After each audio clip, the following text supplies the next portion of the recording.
be for you, Roger. I really appreciate everybody coming. You know, Sorry.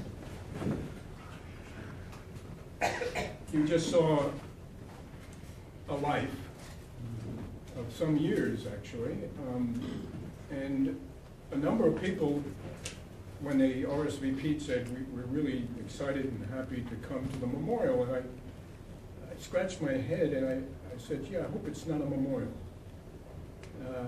Of course, we're remembering a lot of things, and there are a lot of memories there. And there's a lot of artwork that we did together with friends, family. A lot of it in Poughkeepsie, a lot of it in New York. A lot of it in Colorado, Aspen. There were a lot of places. A lot of it was in Europe. Sarah Levine Simon was 72 years old yesterday, December 18th.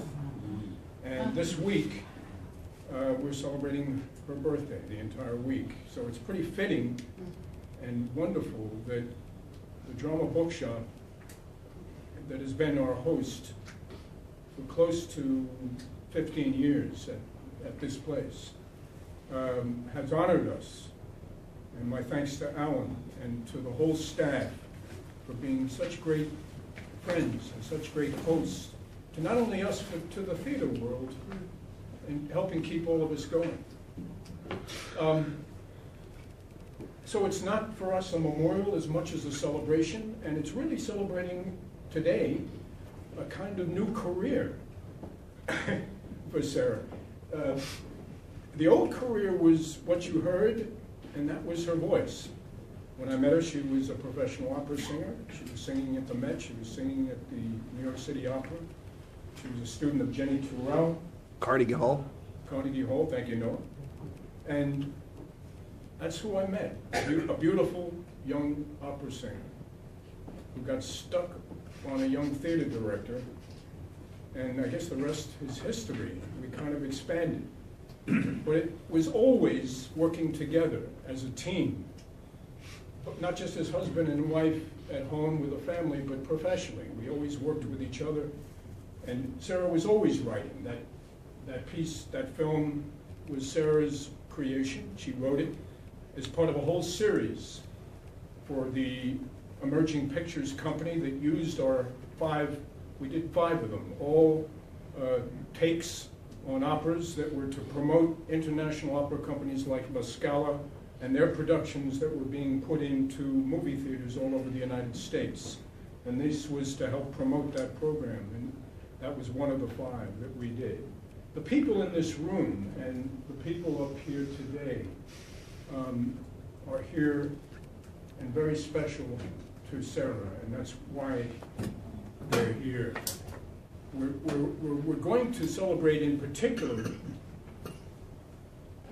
her first novel today, which just became on the market upstairs at the Drama Bookshop, Winged Victory. We're going to be doing readings from it just to introduce the book to you, and then I hope that you'll join us for tipping a few upstairs, having a little wine and cheese and veggie. And for those that would like the book, we have her signature that we'll put in. Again, I thought, gee, what do? We can't do a book signing, but we have tablets with her signature that we're just going to put for each person that wants the book. We'll put it in there for you. And I do hope you'll join us upstairs afterwards. I'm going to introduce quickly the people that are going to read. And not only these people, but so many of you in this room have been of her professional work as well as being close friends.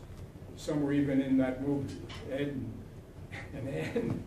We have stars all over in this room. Britannia Olga, I'm going to go left to right, has been such an important part of Sarah's development as a playwright, not only developing 2 of her plays, but performing in the world premiere theater production of the Portrait, which was off Broadway about 4 years ago. And Britannia also was very important in developing the play with a series of presentations we did of The Dressmaker's Secret, and a real ally in terms of Sarah's work as a writer. not just as an actress. Charles Turner, better known as Uncle Chuck.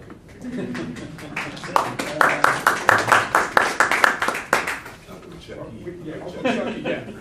We don't have a meter for applause, so we're going to hold it in for everybody. Chuck's been, aside from being so close to the family for many years, and having known Chuck since Yale Drama School in 1856, when we both were there, it's been a while. But Chuck has been so important, not only as an actor in many of Sarah's works, plays, but also her director on one play that went, I think, to the Samuel French Festival and then was made into a film that Chuck directed. Danny was a camera. What's that? Danny was a camera person. And Danny, by the way, that film is a world premiere film by Mr. Dan Simon with associate producer Noah Simon, of course. Miss Tracy Sellers was one of the featured stars of The Dressmaker's Secret when it opened at 59 East 59 Theater in this past year. And really an important part, not only again as an actress, but in developing the play in rehearsal. And I remember those times because as a director, you're working on a new play and you want that kind of input. And great input from that person right here, of writing, not just the acting, but she gave so much to the play. To her left, Mr. Robert S. Gregory, who has been such an important part of Sarah's work over the years, not only in The Dressmaker's Secret, but in many readings, and has been my associate on many productions over the years, as well as an actor, as a director, as a producer, theater and film. Renaissance man, really. You know? Who would have known that many years ago he was a lawyer? Well, that's another story. That's another story. And that's not why we met. No. And to his left, this young lady is named Abigail Haley Simon. I'm supposed to be...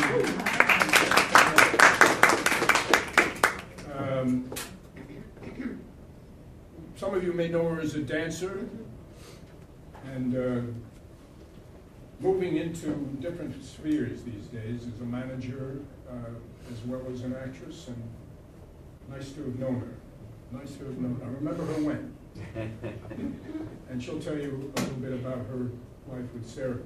To her left, a very important part of Sarah's work, her collaborator, Mihai Grunfeld, her collaborator, co-writer on The Dressmaker's Secret, which opened off-Broadway again in February, March of 2017.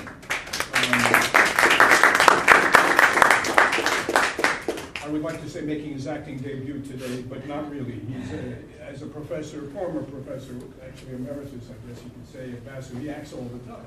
He's up there doing it. Noah Simon, my first son, to his left, an artist, Carnegie Mellon graduate, man of many modes, and an associate producer on many of Sarah's projects, as well as an actor in many of Sarah's projects. Dan Simon, to his left, filmmaker, 2 features. The second, Lonely Boys, is now out on Amazon. Another year together. Second feature, in the editing room. Many of us are waiting for that edit. Todd Connor particularly, because it may end his career with the point. And Dan has also acted and directed with me in many of Sarah's projects. And here we are. I think it's amazing, before we start, to just recognize that this is the first book. 1 week before Sarah left us, she said, "Raj, remember, the book's coming out in about a week. So we got to have a marketing meeting next week." And then she left us on July 4th. So we're having that marketing meeting today, actually, a little later, but not forgotten. And after this book, the amazing thing is, there are 4 more books to come, and that to me is an incredible story in itself, that the last 2 years of her life, she decided that you do what you want, or there may be no tomorrow. And she lived by what she said. So every day, 7 days a week, I can tell you, since I was there, she would get up at 4 in the morning. She'd get to her office at 5 in the morning. She'd write with a break for lunch until 4 in the afternoon. 7 days a week. Would have a few drinks, dinner, and go to bed at 7. That was her schedule. That was her agenda. A little hard for somebody in the theater to work with a writer who has that kind of agenda, but we did. And how else are you going to write 4 novels and a play if you don't do that? This book is called Wing Victory, and this is the books that follow it. The other 4 are a series, and the first one will be coming out in February of that series. It's a murder mystery series with the same characters in all the books, particularly the leading character. This book is very different. It's set in 1950. Victoria Povich is a 9-year-old Jewish girl in Pittsburgh, Pennsylvania, when her father becomes ill. He is hearing, and Victoria's mother is deaf. Victoria is caught between 2 worlds, talking to her father and signing to her mother, as well translating for her when a speaker doesn't sign. Her father's illness and the persecution that Victoria suffers, not only from being Jewish, but also from being the daughter of a deaf woman, causes her to do poorly in school, and she retreats into the world of books and imagination, where she pretends she's Nancy Drew, solving complex mysteries. And she retreats into the world of books and imagination, where she pretends she's Nancy Drew, solving complex mysteries. Her father's death, when Victory is 13, turns her life upside down. Her hearing relatives want to take her away from her mother and control both their lives. To make matters worse, Victory is the target of a neighborhood bully who viciously torments and injures her every chance he gets. Now Victory and her mother must find a way to survive in 1950s Pittsburgh, which is where Sarah grew up, and many of those pictures were from Pittsburgh in that period of time, when the whole world seems to be against them through no fault of their own. Chapter 1.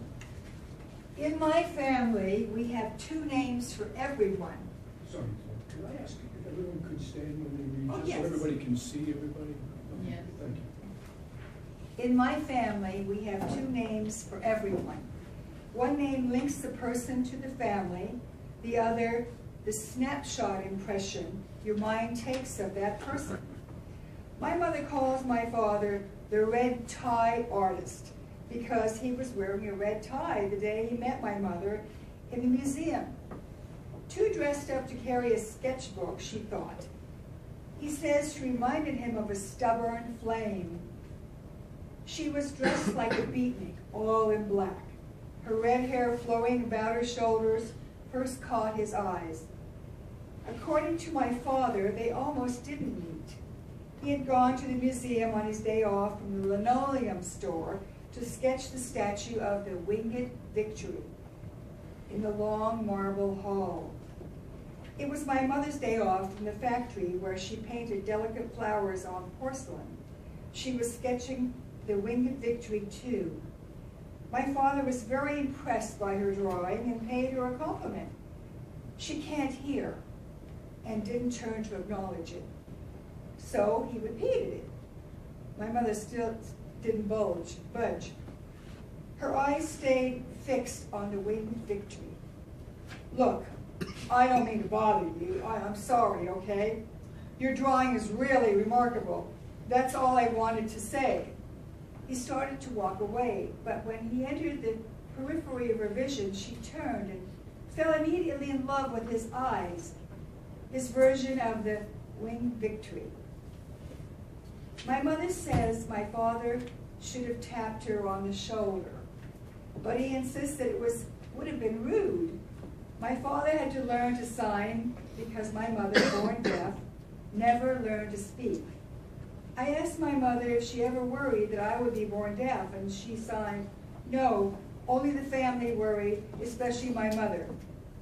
When I was born, the first thing my grandmother did was strike a tuning fork on the side of my crib. My Uncle Abe smashed the lids of metal pots together when they brought me home. I was too good-natured to cry. If these attacks didn't bother my mother, there was no reason for them to bother me. That was the first of many misunderstandings in the hearing part of my family about the deaf part. Chapter 2. I'm 9 years old in the summer of my father's first illness. We think we caught it in time, they tell me, but not what it was they had caught. In the beginning, I am part of that we, a co-conspirator, a brave triumvirate. I can hear the sound of Julie Kramer playing 45s through the wall that separates our houses. The Kramers live in a number 4, and we live in a 4.5. Our house is the mirror image of theirs.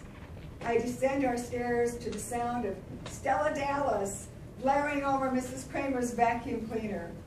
Just a little test, they tell me. Our house begins to whisper with hints of my father's illness.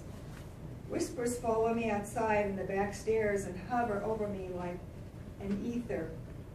The Nancy Drew book I've been reading is in my hands, always secrets and clues, this one in the attic. Each book recaps how Nancy had lost her mother. A frisson of fear jets through my heart and into my arteries and travels into my capillaries. My fingers and toes grow numb with it. What if my father were to die? Oh, I know I don't dare ask this question. I sense vague thoughts could turn into a new reality if I unleash them. It's only indigestion, Father says.